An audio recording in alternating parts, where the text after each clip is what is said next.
Apa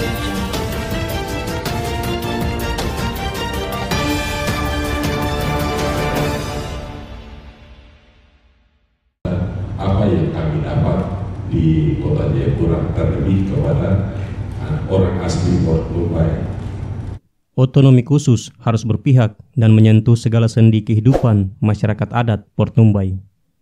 Pernyataan tersebut disampaikan para Ondo Afi atau pemimpin-pemimpin masyarakat adat Port Numbai, Kota Jayapura saat menghadiri rapat dengar pendapat umum yang digelar Pansus Otonomi Khusus DPRD Kota Jayapura Sabtu 29 Oktober 2022.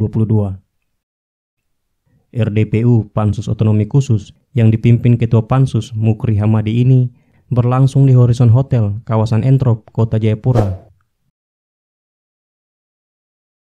Selain didampingi Wakil Ketua Pansus Fajar Rizky Wanggai, RDPU ini juga dihadiri Wakil Ketua DPRD Kota Jayapura Joni Betaubun. Selain itu, Pansus juga mengundang penjabat Sekda Kota Jayapura Robi Kepas Awi. Mukri Hamadi saat membuka rapat mengatakan RDPU kali ini sangat berbeda dengan yang sudah dilakukan sebelumnya. Menurutnya, dalam RDPU kali ini, para Ondo Afi diundang untuk menjadi narasumber. Pantauan Teras Papua, RDPU tersebut dibanjiri masukan dari Ondo Afi yang berasal dari 10 kampung di Port Numbai. Sebagian besar meminta agar Otsus kali ini penggunaannya benar-benar dirasakan oleh orang asli Port Numbai. Kota dalam menyusun program, tolong lihat kamilah sebagai pemilik negeri ini. Usai RDPU, Ondo Afi Kayu Pulo Nicholas Yowe kepada Teras Papua menyebutkan tugas para Ondo Afi adalah memastikan kehidupan anak-anak asli Port Numbai ke depan lebih baik. Yowe mengatakan mesti ada ruang hidup yang diberikan lewat otonomi khusus. Lanjut Yowe, Otsus mesti menjadi sesuatu yang berpihak dan menyentuh segala sendi kehidupan masyarakat adat Port Numbai. Ini harus menjadi perhatian serius.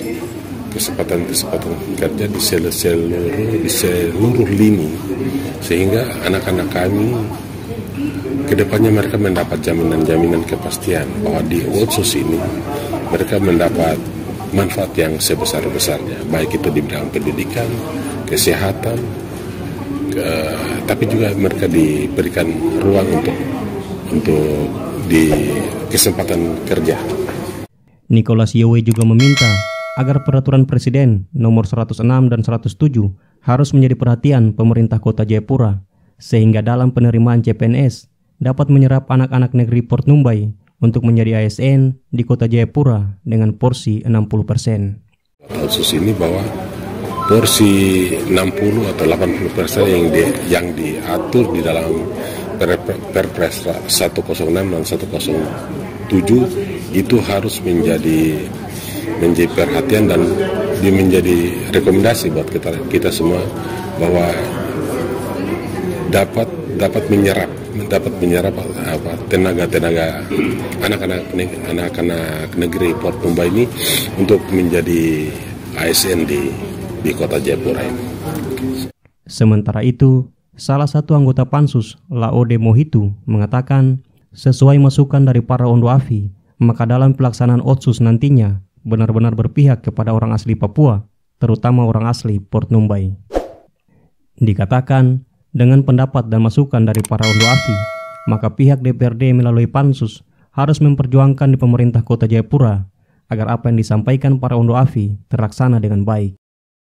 Maka dengan pendapat mereka, masukan mereka tentunya, langkah yang berikutnya adalah kita perjuangkan di pemerintah Kota Jayapura agar Kota Jayapura itu betul-betul apa yang disampaikan oleh Ondo Afi itu betul terlaksana dengan baik. Maka kami juga sebagai Pansus, kami sampaikan bahwa keberadaan kami di sini adalah yaitu untuk membackup semua yang disampaikan, yang diinginkan oleh masyarakat Papua.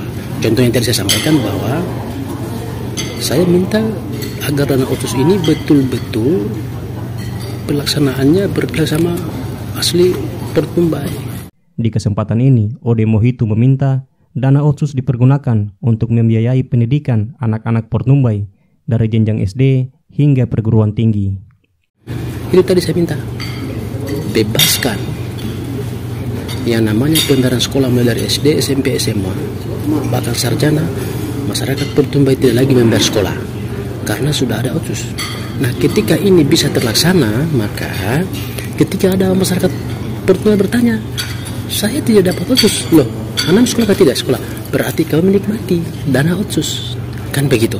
Untuk itu, kata Ode, tugas Pansus adalah mendesak pemerintah Kota Jayapura agar dana otsus bisa dialokasikan untuk biaya pendidikan gratis anak-anak Portumbai. Kami mendesak pemerintah Kota Jayapura, tentu khususnya Sekda dan Bapenda, agar betul-betul dana itu bisa dialokasikan di situ. Kami beberapa minta pendidikan dari 25 miliar jadikan 50 miliar, seperti itu. Dirinya juga mengatakan pendidikan merupakan investasi masa depan anak-anak Portumbai. Ketika dana otsus ini betul-betul dilaksanakan dengan baik di pendidikan, maka itu sudah investasi Papua, punya SDM yang baik, punya pendidikan yang baik. Ke depan apa yang mereka nanti raih tentunya dengan gampang mereka lakukan. Ketika mereka bersaing, tentunya mereka jadi kebanggaan. Lalu pertanyaan, kenapa mereka sampai di situ? Ya karena dana otsus.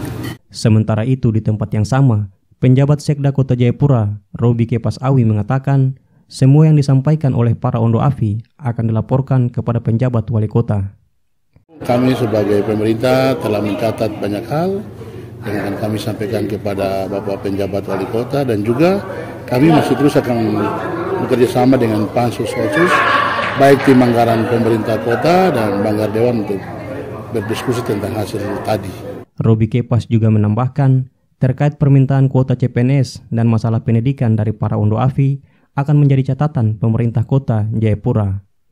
Yaitu untuk kuota CPNS di tahun 2022, kalau boleh lebih banyak berpihak kepada anak Portumbai, dan ini menjadi catatan buat kami akan laporkan kepada Bapak penjabat wali kota. Yang kedua, untuk beasiswa dari SD, SMP, SMA, dan perguruan tinggi. Ini juga menjadi catatan buat kami sebagai penjabat Sekda. Kami akan laporkan ke Bapak Wali Kota untuk hal-hal ini sangat penting. Dari Jayapura, Teras Papua, Danielo melaporkan.